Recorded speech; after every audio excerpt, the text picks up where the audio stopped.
Whatever you take from this talk, just know these slides are fire. The aesthetics is so nice, and I'm so sad at the sun coming in. So if you need to get a closer look, feel free to do so. I can do it. So this talk is on DAO token utility, motivation, means, and master plan. A little bit about me. My name is Justice. I work at Polygon Labs. I came into the DAO scene through Bankless DAO, like many others. It's like the PayPal mafia of Web3, I feel like. I'm proud of that. And I spent all last year doing DAO ecosystem development, which was DAO tooling deployed on Polygon. And then I moved to the governance team at the end of last year. And so that's what I'm doing now. One important note. Oh, is the animated GIF not running? Punkar's in trouble. Okay. One, I do not represent Polygon in this talk. These are my personal views, and none of this is financial or legal advice. Okay, so my assumptions in this very short talk is that DAOs are governable on-chain coordination mechanisms, and that they should do more than spend money. That is a controversial take if you've been around for a while. Okay. And so on the question of token utility, I want to talk about four things. One is, why do we need it? Secondly, what's the first question you can ask about like navigating the issue of your token utility? So the context, and then general categories, and then the master plan. And so the first up, securities law. This is no small part. Basically, one of the reasons you have to have utility baked into your token at the outset is that selling any ownership in the future value of an entity is highly regulated. This existed before, but got super powered because of the Great Depression. The whole narrative there was rampant speculation caused the whole world to end. Securities and Exchange Commission was created to unify the separate state laws, right?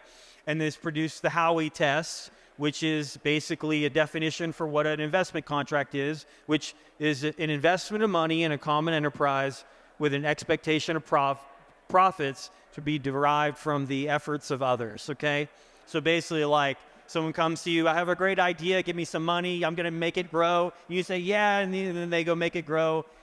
All of that is regulated. You can't do that, right? Now, the validity of this whole story and assumption is another talk, but just to put that there for you, okay? So here's another thing is the reason why we need token utility is because we can't have indirect appreciation. And this is really this idea of these value machines. And when you start going down this rabbit hole, it's crazy because you start thinking about even the way the United States economy works as like a trad tokenized system of like issuance and sinks and how the whole thing works. Everything becomes like a tokenized system competing for mind share and users and adoption, right?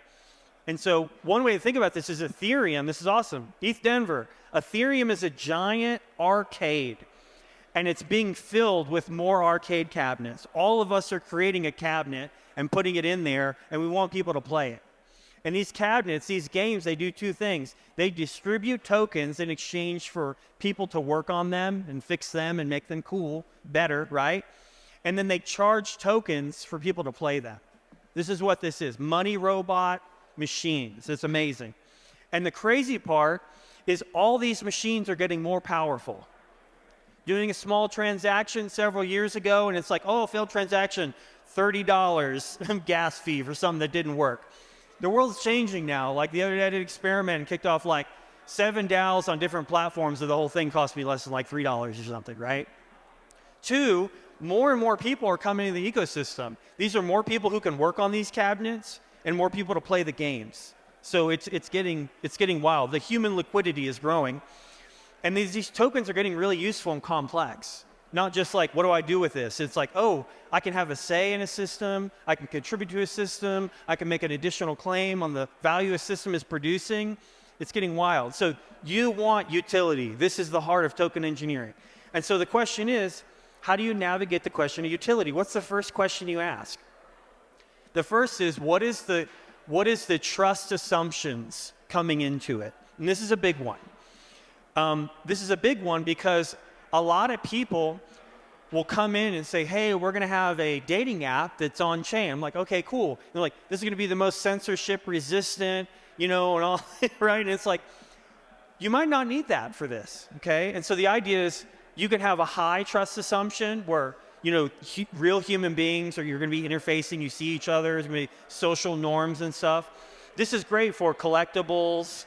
These are things like payment rails, like everything is legal and stuff. You're just using crypto to like do transactions back and forth, markets, and this is lower difficulty. To hop to the other end of that is a low trust context where like literally there's no trust involved. An anonymous animated dog can come in and interact with this thing. No human interaction. And this is what you get with like DeFi, on-chain governance, high difficulty. And then you have something in the middle, which is a hedged, which is like legally wrapped DAOs, which is interesting because it's like looking for the intersection between on-chain, but also hedging your bets where this does overlap with certain legal protections that may provide protections for participants. And so you kind of get the middle of the road there, medium difficulty. So that's the first thing. What's the trust context? And then the second is like, what is the general utility category? What's cool is when you really think about this stuff, you can boil this down to the most fundamentally basic properties. What do you want your token to do? There's only three things you can do. You can have people hold it, you can have people accumulate it, and you can have people spend it, okay? And similar to the trust context, each of these has a difficulty, okay? So just requiring people to hold your token is a low difficulty, and it's great for gating events, gating channels, social networks. We've had Collab Land for how long? Token Gated Discord, freaking Party DAO has party channels now, Friend Tech and all this. Well, next up you have accumulate. If you're trying to make an economic model, if you just ask people to hold the thing, the game kind of ends real quick. I bought the PFP. Now what? Well, that's the game. You just played it. Now you have it, right? The next is like, okay, well, we want them to accumulate it. And this may be that if you have more, you have a greater say in the DAO. Or we're going to pay you interest to have it. And so you've extended this game where it's not just have it, but you accumulate it, which reduces the supply, which is great. You want that.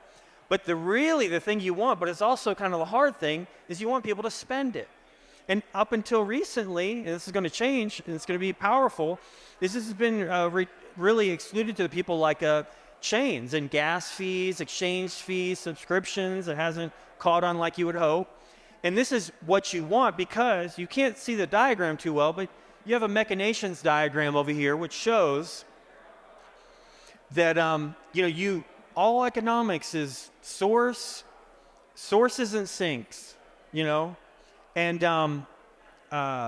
you have your supply there, and you need to be able to tweak, like how much is being issued and how much is being burned. And this is the ultimate thing you have to control, right? And so with the same thing here, you have easy, medium, and hard.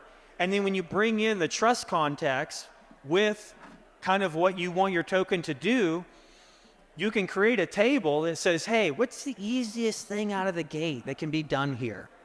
And so I want to point out 3 observations. I have no idea how much time I have. I'm just going. 3 observations on this, right? And the first is you can enter in easy mode and parlay your wins. This is really important because I can't tell you how many times someone has sent me like, hey, we got our DAO figured out. We sent it to you, and it's like a 30-page Google Doc. It has 3 governance tokens. And there was no like smaller system that evolved from this. It was just going straight to their own L2 with all of this. And it's like, you just went straight to hard mode, So there's no reason to do that, okay? Come in easy, and then elevate up. And the funny part is also, 1 minute left. Okay, I'm going fast. Next up, a lot of the consumer crypto apps, really behind the scenes, they're not as they can go in and change who owns that account.